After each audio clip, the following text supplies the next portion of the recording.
Iz naše starine, iz naše baštine.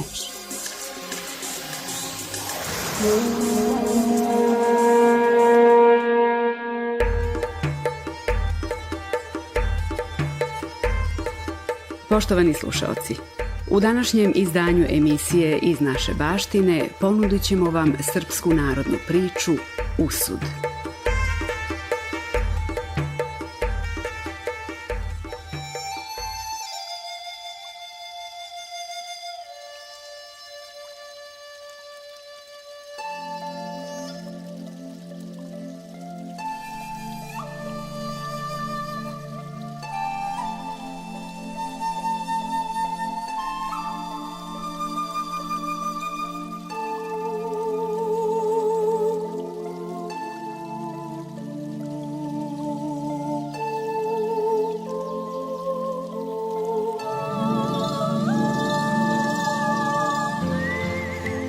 Bila dva brata zajedno u kući, pa jedan sve radio, a drugi jednako besposličio i gotovo jeo i pio. I Bog im da te steku u svačemu, u govedima, u konjima, u ovcama, u svinjama, u čelama i u svemu drugome. Onaj koji je radio jednom pomisli u sebi: što bih ja iza ovoga lenivca radio? Bolje da se odelim, pa da za sebe radim, a njemu što drago. I tako jedanput reče svome bratu: brate, nije pravo, ja sve radim, a ti ni u čemu ne pomažeš, nego samo gotovo jedeš i piješ. Ja sam naumio da se podelimo. Ovaj ga stane odvraćati: nemoj, brate, ta dobro nam je obojici. Ti imaš sve u rukama, i svoje i moje, a ja sam zadovoljan kako god ti uradiš.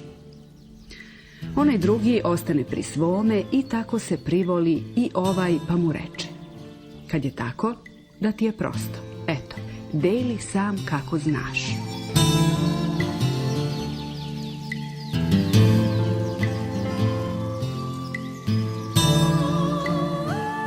Onda onaj podeli sve po redu, pa svak svoje uzme preda se. Neradin uzme za stoku govedara, za konje konjušara, za ovce ovčara, za koze kozara, za svinje svinjara, a za čele kovanđiju, pa im reče: ostavljam sve svoje dobro na vama i na Bogu. Pak stane živeti kod kuće kao i pređe.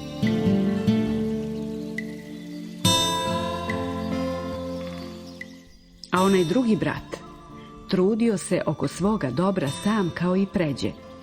Čuvao i nadgledao, ali napretka nikakva nije video, nego sve propast.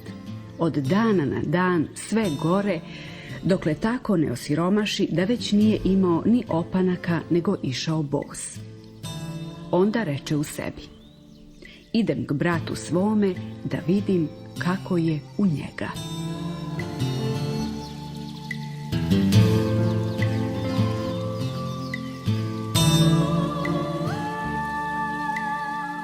I tako idući naiđe na livadi na stado ovaca. Kad tamo, a kod ovaca nema čobana, nego jedna prelepa devojka sedi pa prede zlatnu žicu. On, nazvavši joj pomozi Bog, zapita je čije su joj ovce, a ona mu odgovori: čija sam ja, onoga su i ovce. A on je zapita: a čija si ti? Ona mu odgovori: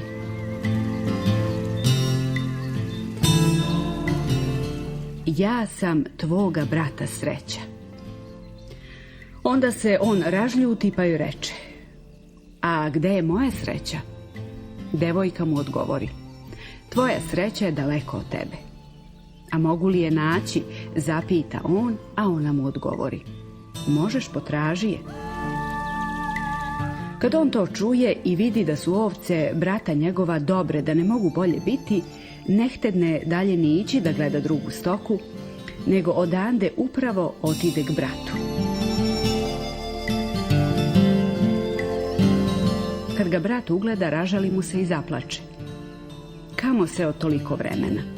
Pa videći ga gola i bosa, odmah mu da jedne opanke i novaca. Posle toga, pošto su se nekoliko dana počastili, digne se i onaj brat da ide kući svojoj. Kako dođe kući, uzme torbu na rame i u nju hleba i štap u ruke, pa pođe u svet da traži svoju sreću.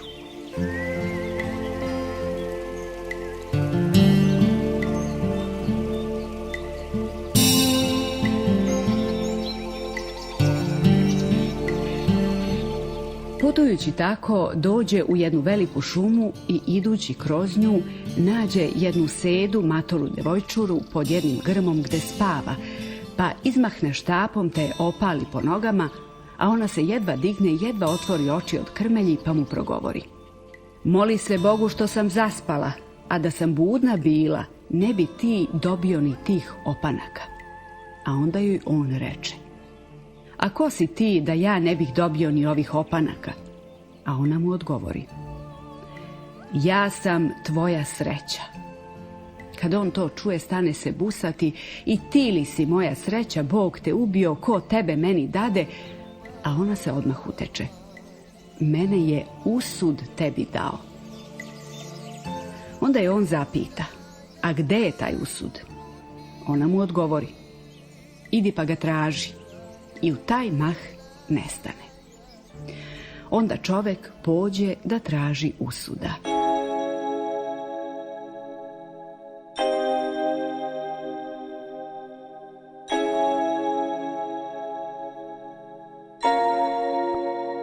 Idući tako, dođe do jednog sela i vidi u selu veliku gazdinsku kuću i u njoj veliku vatru, pa pomisli u sebi: "Ovde valjada je kakvo veselje ili slava", pa pođe unutra.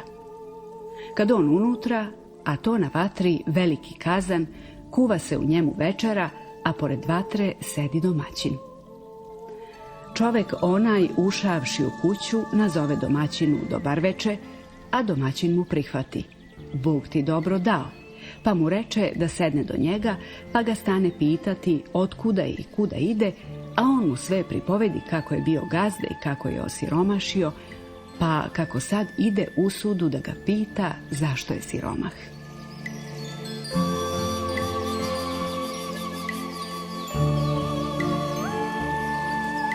Potom zapita domaćina zašto on toliko silno jelo gotovi, a domaćin mu reče: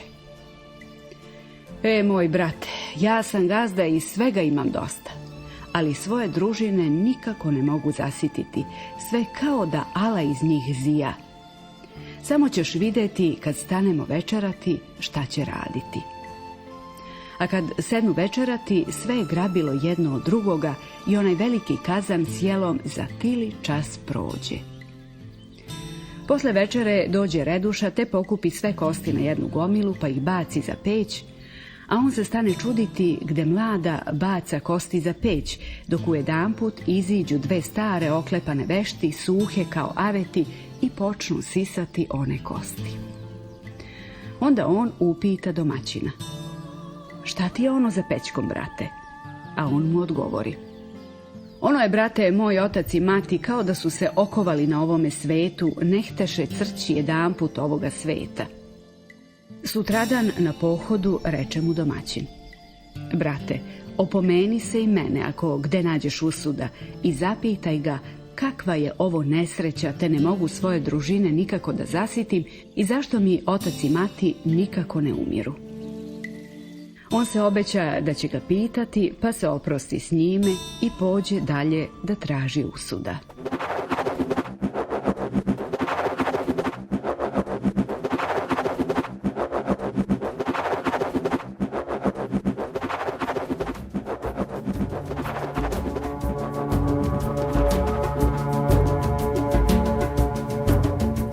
Idući tako, posle dugoga vremena, jedno veče dođe u drugo selo, pa se zamoli u jednoj kući da ga prime na konak.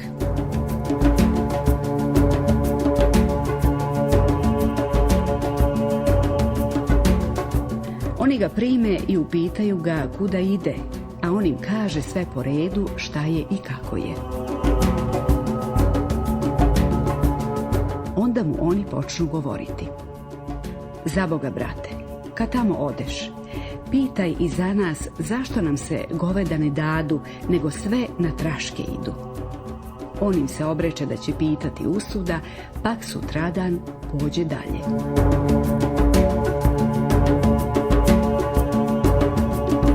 Idući tako, dođe na jednu vodu, pa poče vikati: O vodo, prenesi me! A voda ga upita: kuda ideš? On joj kaže kuda ide. Onda ga voda prenese pa mu reče: molim te, brate, pitaj usuda zašto ja nemam roda u sebi. On obeća vodi da će pitati, pa onda pođe dalje.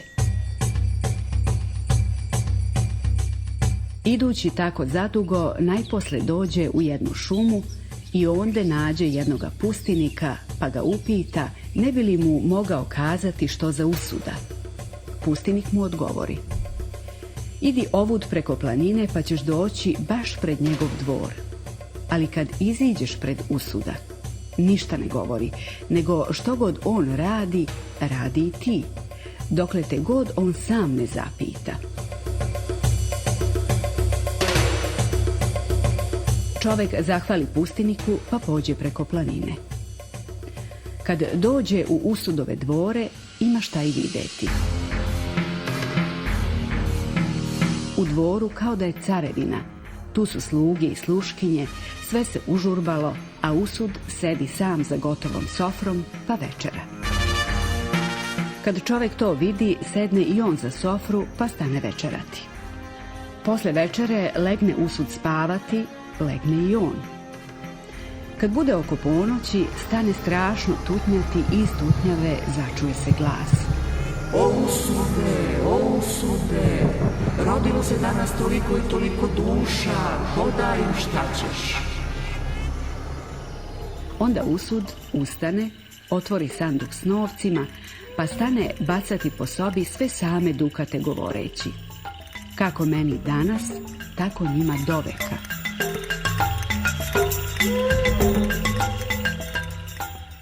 Kad ujutru dan osvane, ali nema onih dvorova velikih, već mjesto njih srednja kuća. Ali i u njoj opet ima svega dosta.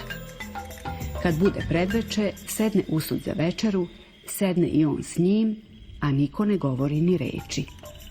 Posle večere legnu spavati.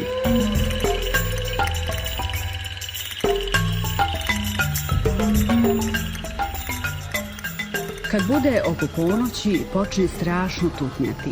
Iz tutnjave začuje se glas: O usude, rodilo se danas toliko i toliko duša, nego daj im što ćeš. Onda usud ustane i otvori sanduk s novcima, ali nema dukata, nego srebrni novac i gde koji dukat. Usud stane prosipati novce po sobi govoreći: kako meni danas, tako njima doveka. Kad ujutru dan osvane, ali nema ni one kuće, nego mjesto nje stoji manja. I tako je usud svaku noć radio, a kuća mu se svako jutro smanjivala, dok najposle od nje postane mala kolebica, te usud uzme motiku i stane kopati. Onda i onaj čovek uzme motiku te stane kopati i tako su kopali vazdan. Kad bude uveče, uzme usud komad hleba, pa odlomi od njega i polovinu te da njemu. Tako večeraju i posle večere legnu spavati. Kad bude oko ponoći, opet počne strašno tutnjati i iz tutnjave začuje se glas: O usude, rodilo se danas toliko i toliko duša, podaj im šta ćeš. Onda usud ustane i otvori sanduk, pa stane prosipati sve same džidže i gde koji marjaš nadničarski vičući: kako meni danas, tako njima doveka.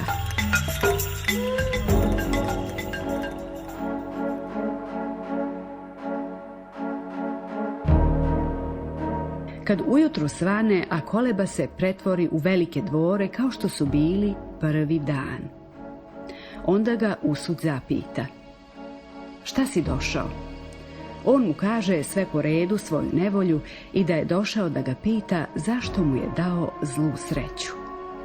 Onda mu usud reče: ti si video kako sam prvu noć dukate prosipao i šta je posle bilo. Kako je meni bilo onu noć kad se ko rodio, onome će onako biti do veka. Ti si se rodio sirotinjske noći i ti ćeš biti siromah do veka. A tvoj se brat rodio sretnje noći, on će biti sretan do veka. Nego kad si se zakanio i toliko si se trudio, kazat ću ti kako ćeš se pomoći. Ima u tvoga brata kći Milica. Ona je srećna kao i otac joj. Kad otideš kući, a ti uzmi k sebi Milicu, pa što god stekneš, sve kaži da je njezino.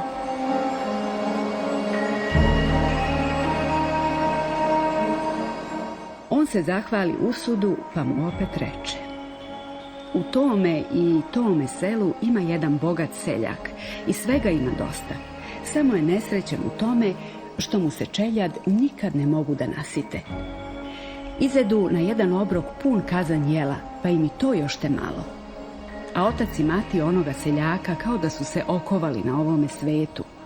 Ostareli i pocrneli i osušili se kao aveti, a ne mogu da umru. On me je molio usude kad sam kod njega bio na konaku, te da pitam šta bi to bilo.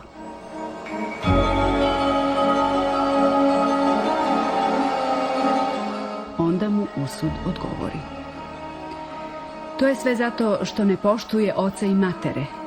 Njima baci iza pećke da jedu, a da ih metne u začelje, pa prvu čašu rakije i prvu čašu vina njima da da. Oni ne bi ni polak onoga jeli i duše bi se one oprostile.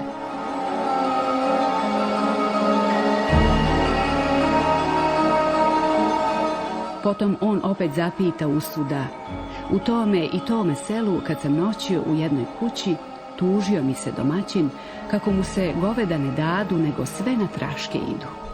Pa me molio da te pitam šta bi to bilo. A usud mu odgovori: to je zato što on o krsnome imenu najgore zakolje, a da zakolje što najbolje ima, sve bi se štrkljala goveda. Onda ga on zapita i za vodu: šta bi to bilo da ona voda nema roda? A usud mu odgovori: zato nema što nije čoveka nikada udavila. Ali ne šali se, ne kazuj dok te ne prenese, jer ako joj kažeš, odmah će te udaviti. Onda on zahvali usudu, pa pođe kući. Kad dođe na onu vodu, voda ga zapita: šta je kod usuda? A on joj odgovori: prenesi me, pa ću ti onda kazati.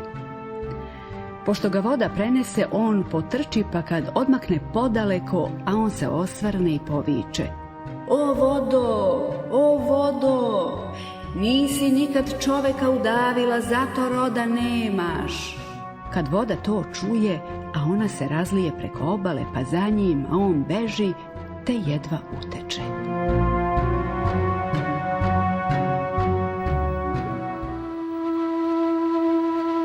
Kad dođe u ono selo k onome čoveku što mu se goveda nisu dala, on ga jedva dočeka. Šta je, brate, za Boga, jesi li pitao usuda? On mu odgovori: jesam. I usud kaže: kad slaviš krsno ime, a ti zakolješ najgore, a da zakolješ što najbolje imaš, sve bi ti se štrkljala goveda. Kad on to čuje, reče mu: ostani, brate, u nas, eto, do našega krsnog imena nema ni 3 dana, pa ako bude istina, da ti dam jabuku. On ostane onde do krsnoga imena. Kad dođe krsno ime, domaćin ubije najboljega junca, a od onoga časa marva se stane štrkljati. Posle toga domaćin mu pokloni 5 goveda, a on mu zahvali i pođe dalje.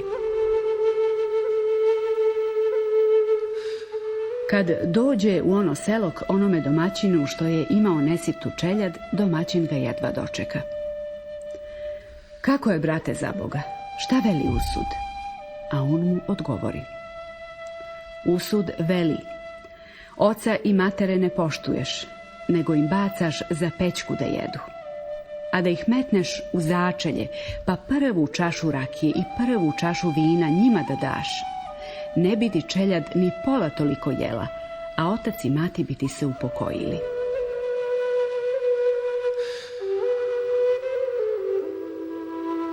Kad domaćin to čuje, kaže ženi, a ona odmah umije i očešlja svekra i svekrvu, pa ih lepo preobuče, a kad dođe veče, domaćin ih posadi u začelje i prvu čašu rakije i prvu čašu vina njima da. Od toga časa ne mogoše čeljad ni polak jesti koliko su donda jela, a sutradan i otac i mati prestave se. Onda mu domaćin da 2 junca, a on mu zahvali i pođe kući.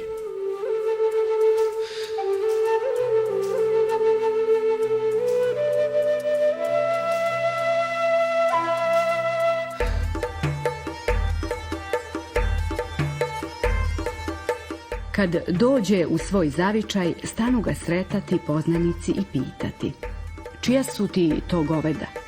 A on svakome odgovara: braćo, Milice, moje sinovice. Kad dođe kući, odmah otide bratu svome, pa ga stane moliti: daj mi, brate, Milicu da je moja, vidiš da nemam nikoga. A brat mu odgovori: dobro, evo ti Milice. On uzme Milicu pa je odvede kući i posle toga steče mnogo, ali je za sve govorio da je Miličino. Jedanput iziđe na njivu da obiđe žito, a žito lepo ne može lepše biti.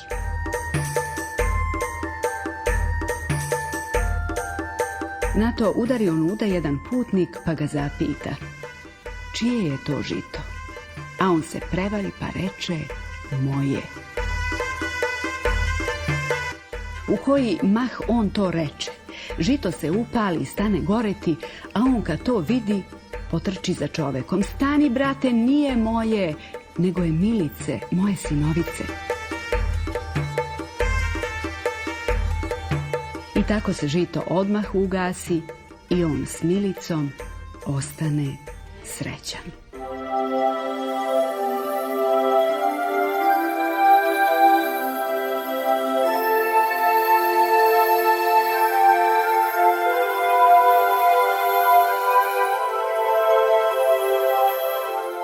Bila je ovo, poštovani slušaoci, narodna priča Usud. Današnje izdanje emisije Iz naše baštine pripremili Zoran Cvetković i Dušica Popović.